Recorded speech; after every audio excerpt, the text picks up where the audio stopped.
time as governor, she and her office have worked very well with the Business Council on particular issues that impact our members. So please join me in welcoming the governor of the state of New York, Kathy Hochul. Good morning. Thank you. Thank you very much. Great to be back here once again with all my friends. I've known many of you for a long, long time. Heather, your leadership of this organization is nothing short of extraordinary. And when you knock on the door or give a call to myself or any member of my staff, they know to take that call and to make sure that we are responsive, because you represent literally thousands of employees and hundreds of businesses. And so you are a voice that matters to me. And I'm grateful for all of you who are here today. I was reflecting on when I first stood here 2 years ago as a newly minted governor. Yes, dealing with not one but two hurricanes my first week. I said, do I have an emergency manager here? Like, we were literally trying to figure things out, but it was it was a rapid ascension to the position.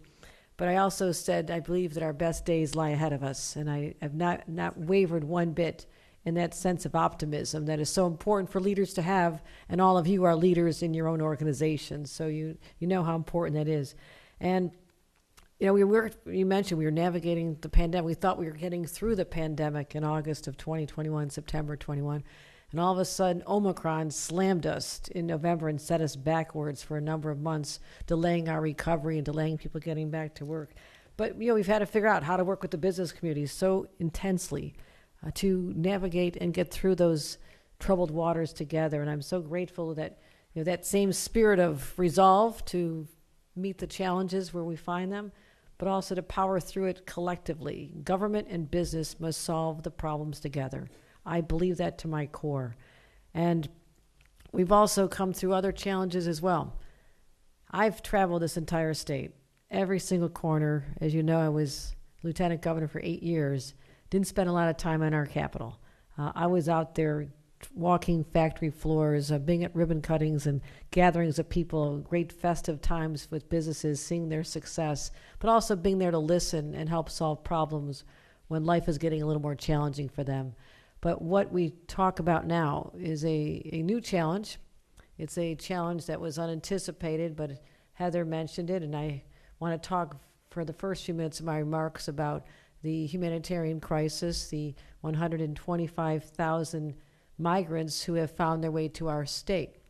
Now, there are many reasons for this. We can analyze that all we want, but it is a federal problem that requires a federal solution. I can't control what's happening at the border. We know that. But I have to deal with the hand that's dealt us, as does the mayor of New York. And what we've been recognizing, that while we have all these people who've come here in search of the same things that my very, very poor immigrant grandparents sought when they left their impoverished families in Ireland and came here as teenagers, they wanted a job. That's the key to the American dream, is to have a job to take care of yourself and your family and put your family on a path toward prosperity and success. That is why I believe that we have such an entrepreneurial spirit in the DNA of Americans, because it does require someone to take a risk and leave what they know and to go across the ocean or across the border in search of something that's elusive, but it's got to be better. And they don't know what the future is going to bring for 1 second. They leap into the unknown. And I believe that's why we've built so many incredible businesses, because that is who we are as Americans. We're willing to take the risk. Other countries are not known for that entrepreneurial spirit, that innovative spirit that drives our economy. And I believe that's still in us today. Here in New York, I see it all the time. So the question is, how do we manage people who are seeking the same things that others have sought before, and why is this a different situation? When my grandparents came here, they saw signs that said Irish need not apply. Grandpa was a migrant farm worker in the wheat fields of South Dakota. And then grandparents were in Chicago, got married, and became domestic servants with an abusive household. And then they fled to the promised land of Buffalo, New York, because there were jobs there. There were jobs making steel. And that built my family. Those jobs making steel in Lackawanna, New York, where my grandpa worked, my uncles worked, my dad worked. the difference between that experience and what the individuals seeking the same are going through is that they are not able to work. So imagine coming all the way here with that hope in your heart and thinking things are getting better, and they say, you may not work. You can't support yourself. You can't get a job. You're on your own. And what has happened in the city of New York, they have this unique agreement, and it's not a law, but it says there's a right to shelter. Now, that has worked a long time very successfully. That is why in the city of New York, our unsheltered population is a fraction of other big cities. So when people say that was a bad policy, when it started, it was to house single men with AIDS who had nowhere to go back in the late 70s, and it was expanded to take care of families. And that's why a city like New York, before the migrant situation, had 4,500 unsheltered individuals at night. I mean, those are the people living on the streets. The rest were in shelters. Places like Los Angeles have 90,000 unsheltered, meaning they're on the streets. I mean, that's the comparison. So we have to look at, was that intended, though, to extend to the entire world an obligation of the city of New York to house people indefinitely, an unlimited right? And that's what we're grappling with right now. We want to make sure that the foundation is still there so we don't have street homeless, take care of families. People get thrown out of their house because of an abusive spouse. They have to leave, or they have to leave because they can't pay the rent. We'll always have those circumstances, and we are a good, generous people. But we cannot do it under the circumstances we have now. We have to have some restraints, some time limits. Something has to give there. So that's one of the reasons why we have a challenge, and it's unfolding in the news all the time. But there has been a tremendous breakthrough, one that I thank Heather and the Business Council for lending their voice to, their considerable clout to, and that is recognizing that about 40% of the people who came here are fleeing a country that is descended into chaos. And you didn't hear about Venezuelans coming here in the past because they had a thriving economy based on oil. And yes, we had Hugo Chavez and other dictators and people that you'd not want to be seen with. And now we have Maduro, an abusive leader for the last decade. But the U.S. and other countries have embargoed and stopped purchases of the oil.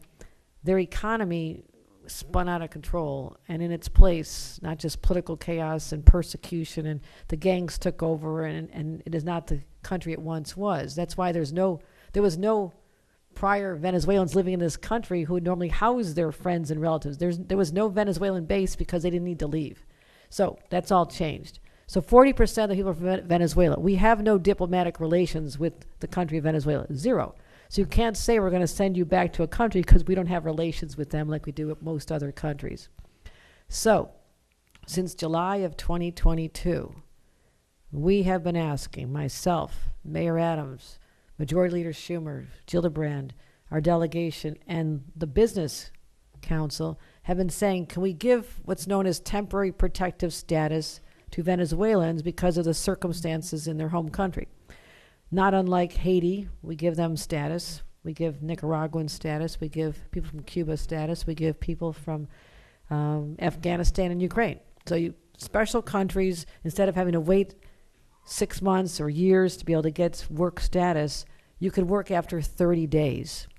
Now, we pressed hard. I went to Washington, had a very, I would say, loud meeting with the White House back 3 weeks ago, and just explained that this is unsustainable. We need help. You need to make this change right now. And yes, we need Republicans to work with Democrats in Congress and put together a thoughtful immigration policy. It's possible, because when I was this young idealistic staffer for Senator Moynihan, I worked on it back in '86. We had comprehensive immigration reform. It was a grand bargain between Democrats and Republicans. Beef up security at the border, have employer sanctions, create disincentives to come. But those who are here, 4 million people, are granted amnesty, and they stayed. And they got legal work status. And they worked on the farms, and they worked in the nursing homes, and they worked in hospitality. They solved a problem for us. I know we're capable of that, but in this politically volatile environment, I don't have high hopes for that, because people like scoring political points right now. So That's not going to happen anytime soon, although it should.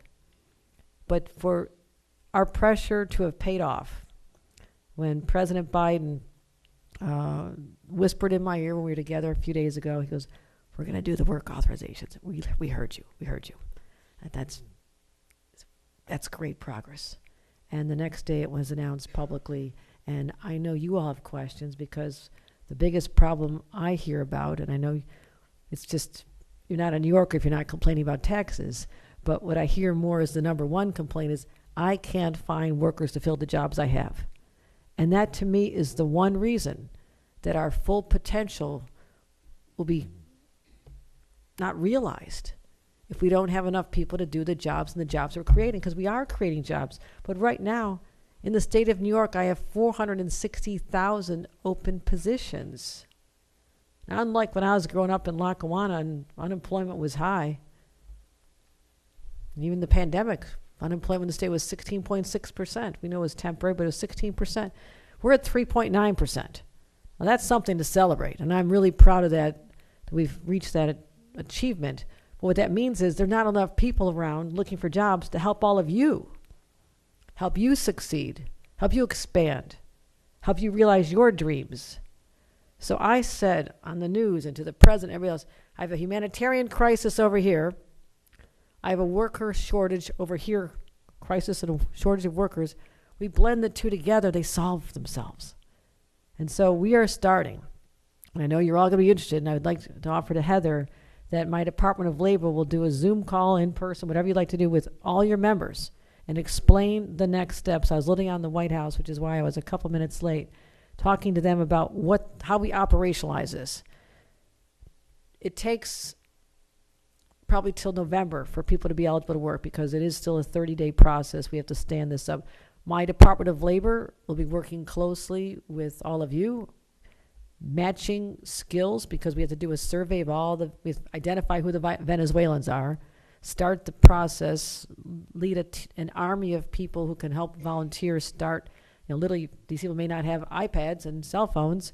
Help them apply online, ask for a fee waiver because it's very expensive, and get them started. But there's biometrics. They have to do background checks, et cetera, et cetera.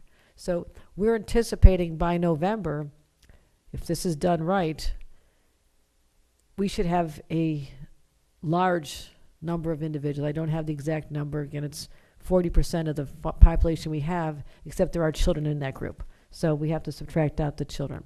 So when we know that, and we have identified the skills, and many are low-skilled jobs. I mean, I can't tell you how many nursing home operators have said to me, can I just have someone who's trained to work in the kitchen now, but I'll get them on a path someday so they can actually, we'll pay for them to be a nurse eventually. Just get them in the door.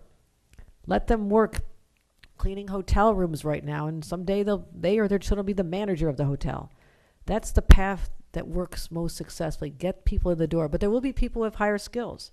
I mean, the engineers, the doctors, the lawyers, they had to leave the country as well. So we have to identify the skills, match them up, and that's what we have a portal right now with our Department of Labor. But I want all of you to know exactly what's involved here. And if you want to bring in people and help them through the process and sort of adopt them early, you can get first dibs on them because these are hard-working people. If you see them crossing the border, these are individuals who had to endure the unthinkable. So they are physically strong, they're committed, they're dedicated, and they had that same spark, that same sense of being a risk taker that all of our generations before us had that made us who we are today. So this is an opportunity.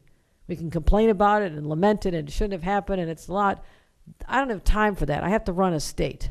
I'm more solution-oriented, and that's what we're focused on right now, and your help is going to be immeasurably important to me, Heather, in this organization, so I thank you. So you heard it here first. Okay, you know more than 99.9% of New Yorkers about this and I say don't watch the cable news either side to explain it to you because you just heard the truth. This is where, as you can say, you heard it here as well. So let's talk about some of these jobs. Farm jobs are open, other jobs are open, but all that is a sign that we're doing well here, right? I'm much happier with the 3.9% unemployment rate than a 12, 13, 14, 15%. And I know that you're also curious to know about what opportunities there are for businesses to expand. I am a firm believer, as all of you are, that we have to have the shovel-ready sites. What a shovel-ready site means is that when we are trying to lure a company like, let's say, Micron, who is looking at the entire country, weighing incentives, trying to figure out where it's best for them and their interest, that if I can point, number one, to a shovel-ready site that meets their needs, already through the permitting, all the way through all the hassles that are required to expand, and I know there's many, that's job number one. Here's a space for you. Job number two sometimes is when I'm in competition with 50 other states for these places and these jobs, I have to have some incentives. So when we decide we want to have a semiconductor ecosystem that is second to none in this country, we have to get incentives on the table. So we had targeted tax credits, and I will tell you that for the semiconductor industry, it was not an easy lift. $10 billion from this legislature to go to companies. Now think about that. Okay, understand what went into that one, but we got it done. And as a result, I could put together a package for Micron that when I showcased the quality of life in upstate New York, and I was like a tour guide. You need to go here. There's great houses over here. You got to go up to Thousand Islands. Lake George is beautiful. It was my favorite wineries over here. I'll take you to Niagara Falls myself. This is a beautiful place. I was a salesman on steroids because I knew I had to make the pitch. It was supposed to be a 1 hour meeting. It ended up being 3.5 hours, and I would not leave until they committed to stay. And I had to work out some labor issues as well because they said it's going to be more expensive to build here in New York because of the cost of labor. You know, we have a very strong labor community. I come out of a labor community, labor family. And they were looking at Texas. And literally, Micron was this close to going to Texas. The Texas newspaper had already reported that they had very good news. But I told our Central New York labor leader, Greg Lancette, get in the room with Micron, because here's the question you have before you. Do you want your members to be building for the next 20 years and be one of 50,000 people who will be either building or part of the economy afterward? Or would you rather those people be all in Texas? As you can tell, we know the answer. They made the deal. They made it work. And that's what it's all about, is bringing people together. And when I'm in New York City and I'm traveling other states, people are talking about, how did you get Micron? I'm a deal maker to my core. I'm the black sheep of my family because they're all entrepreneurs and business people. They don't know what happened to me. And one of them is right here now, my sister Sheila, who started a business, a women-owned tech business back probably 25 years ago when there were no women. And I was her lawyer. And the two of us negotiating contracts with defense agencies and intelligence agencies and all this in Washington, Northrop Grumman, Lockheed Martin. It was the two of us against all those men in suits. But I saw what entrepreneurship was like in my sister. And she grew that company to a large number of employees and was wildly successful, as were many of my siblings who did the same thing. So I want you to know that I will always make a deal, because that's what my family taught me, that there's always a path forward. And so let's talk about other things that have happened here. Micron. But the same week he announced Micron, I actually felt bad for IBM, because we were talking about a $100 billion investment on October 4th. President Biden comes to town. This is the best news ever. And 2 days later, we went over to IBM's headquarters. Like, they were doing 20 billions in quantum computing, which would have been the national story that week, except it followed 2 days after Micron. But I'll tell you, my friends, that was a damn good week for New York. And look at all the jobs and the investment. $1.8 billion invested by Regeneron just a short time before. I mean, this means there's people who have confidence. You don't invest that kind of money as a national organization where you could be anywhere if you don't feel confident about the environment that you're going to find. And then the supply chain opportunities. I was on the phone calling, I think it's Edwards Heating, Edwards Pumps in England. I heard you're part of the supply chain for semiconductors. How about coming to New York? We'll put you up. I've got a nice space in Batavia. We landed them 650 jobs going to Batavia that were never going to come here. That's a big deal in Batavia. So now we have a chance to recruit the supply chain. And there's not one part of this state that will not benefit from this one opportunity, and all those other businesses that are now thinking that this is the place to be. This is really helpful to all of us. Other businesses, now, I will make shameless pitches to anybody to come here. I found out that Coca-Cola had was searching for the Northeast's largest dairy processing plant. All right, I know a little bit about dairy. Come from a long line of dairy family in Ireland. Only went there a couple times, but I made it sound like I milk cows every day. I called up the CEO out in California. I said, heard you're looking. I know they're looking very seriously. They're actually zeroed in on Pennsylvania and Ohio. I said, I've got the best land for you. I said, I used to represent this area in Congress. I said, there are places like Wyoming County where there's 20,000 people and 40,000 cows, and I knew every cow's name. I said, I know this industry. I know this industry, and I'll personally be vested in your success if you come here. $650 million investment they're building in Rochester, outside of Rochester. That was just a few weeks ago. So I want you to know, as much time as I spend recruiting businesses here, I also want those who are the legacy businesses, those who've been here, those who never left us, those who've expanded here. You matter to me even more because you are the true believers in New York. And I will always do whatever I can to help you make a better business environment. It is not an easy lift, but I'm continuing to fight back. Higher taxes. I mean, sometimes you have to judge me by what I keep out of the budget. And there was a lot of effort to encourage us to raise taxes and to spend down our reserves that I was working so hard to build up. And I resisted. I'm not always the most popular person walking the halls in Albany, but that's all right. You know, I need to be the person who can say no. When I talk about reserves, when I became governor, we had 4% in reserves, about $3.9 billion. Now, I knew from being a town board member in Hamburg that you need about 15% in reserves to feel safe because you don't know what the future is going to bring. So I spent 2 solid years building and building and building up our reserves, not spending the money that was sitting there that others were pressuring us to spend. We are now at about 18% reserves, $19 billion, because when that rainy day comes, I don't want to have to be in a position to either raise taxes or cut services dramatically. So we are in a good place. We'll have out year gaps. I'm working on that. I just told all my agencies yesterday, hold the line on spending. We took care of a lot of disinvestment in places like our SUNY system and others because our educational system is what sets us apart. We have to continue investing in research and development in our universities, and I will continue doing that. But I said we cannot keep investing at the rate we did over the last 2 years. I had to make up for a lot of lost time. So everybody, keep it steady. Let's be able to weather the storms. I keep very close tabs on the economic wins and our opportunities and what's happening globally. I think there's more opportunities for us to onshore as long as we keep our taxes down, not raise them. With the instability in China makes more people want to do manufacturing here, and I think we're poised to capture more of it. And that's an area I'm looking at more opportunities as well. So I've covered a lot on the budget. Is there anything else I've missed? Kind of left. I didn't really read my speech here. Sorry, speech writers. I'm sure it was lovely.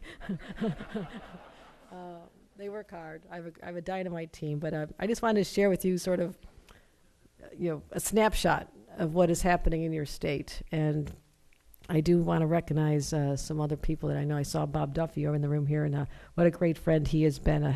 Someone who I still call on, like, Bob, we have to figure out how to keep the Buffalo Bills in New York. And so we got that done, and Bob was helping us with that as well, and any other, my elected friends here as well. I mean, it's our legislature can be challenging sometimes, but at the end of the day they're all elected by the people. And as an elected official who served at every level, I respect that. There's always a way to build a coalition and move us forward. And our next challenge with the legislature, I want to roll up our sleeves and work together on, is solving our last and final major crisis, and that is the shortage of housing. Every corner of this state, from the area Micron's going to go, Central New York needs more housing. Long Island needs more housing. That's what I hear from all the business associations that I talk to. If we can build more housing, guess what? Real basic, supply and demand. The price of housing will drop the more we build, and we'll do it in a smart way. We're not trying to, put skyscrapers in people's neighborhoods, unlike the flyers that were put out when I proposed a radical idea of building more housing last year. I'll weather those storms every day. I don't mind the criticism. But the New York Times called me out and saying it's the first governor since Nelson Rockefeller who had the courage to talk about building more housing. It is not an easy topic. But we need to work together, because if you're going to attract more people here, from other parts of the country, get the young tech talent that's leaving California. They want to come to New York, and it's not all New York City either. They know there's a great quality of life upstate, much more affordability, but we have to keep up with the demand. And I want to build 800,000 houses over the next decade. I believe we can do this. We've had a few setbacks. We're dusting off, and I'm trying to do an end run and find any way I can use state executive power to accomplish just as much. But I need to work with the legislature to get through this year. So you'll see that on our agenda the next year. Continue investing in mental health. I don't know if you're seeing it in your workplace, but my God, if you have kids or grandkids, you are seeing it in children. Children have not bounced back from this pandemic, and they are being stifled. They need to have more adults who understand them. We need more school counselors, more school therapists, mental health professionals in our schools. And I put $1 billion, more than any state in the nation, toward helping solve the mental health crisis. But it's not just it's people in law enforcement. It's people in construction. Man, you see the numbers. Something has happened since the pandemic where that sense of inner security has been shattered. We need to help our people now, and that's what I'm doing as the governor, is addressing those very real needs as well. And I hope all of you can help us and find a path to work with the business community on that. So those are some of the top of mind agenda items, and look forward to working closely with you. I see you in Albany. Come see us anytime. But I will leave with this. I'm so honored to be your governor. This is something I never imagined my entire life. I never plotted or planned for this, but it is the highest honor of my life. I'll never take it for granted. And my job is to work hard every single day and to inspire confidence that their government is actually competent and get things done. I don't need to have public battles with everybody just because people expect it. My position is I'll raise my head and punch somebody when I have to, but my position is I'd rather just work like this. And that's how I learned from my parents and my business family and many of you in this room, because that is how we can accomplish more working together. So thank you very much.